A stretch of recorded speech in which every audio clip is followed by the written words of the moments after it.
আসসালামু আলাইকুম বন্ধুরা,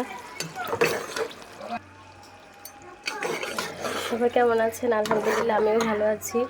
আসলে কয়েকদিন অসুস্থ থাকায় আপনাদের কারোকেই সময় দিতে পারিনি, এমনকি কারো পরিবারে গিয়ে ঘুরে আসতে পারিনি, কাউকে সাপোর্ট করতে পারিনি। তো সবাই আমার পাশে থাকবেন, আমি জানি আপনারা সবাই আমার পাশে আছেন ইনশাল্লাহ।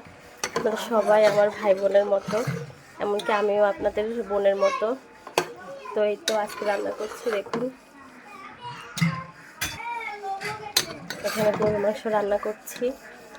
তো অনেকে হয়তো বা ভাবতে পারেন যে সবসময় হয়তো বা গরুর মাংস বা গরুর কলিজা যেটি হোক মাংস টাইপের আইটেম বেশি রান্না হয়। তো আমি আপনাদেরকে বলে রাখি, অনেকে হয়তো বা জানেন না যে আমাদের হয়তো বা মাংসের দোকান, গরুর মাংসের দোকান আর কি।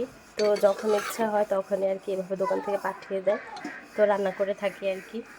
তো এই তো আজকে গরুর মাংস রান্নাটা কেমন হয়েছে, রান্নাটা হয়ে গেছে অলরেডি, আমি সামান্য ঝোল দিয়ে নামিয়ে নেব। তো এটা রান্নার পাশাপাশি আরও রান্না করছি আমি।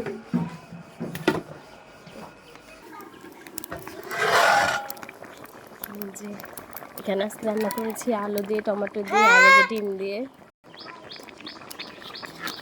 যে ডিম আলুর তরকারি। এই তরকারিটা খেতে অনেক মজা লাগে। যে এখানে কিন্তু কাতলা মাছের লেজও দেওয়া হয়েছে। আলুর তরকারিটা কালারটা কি সুন্দর লাগতেছে দেখুন।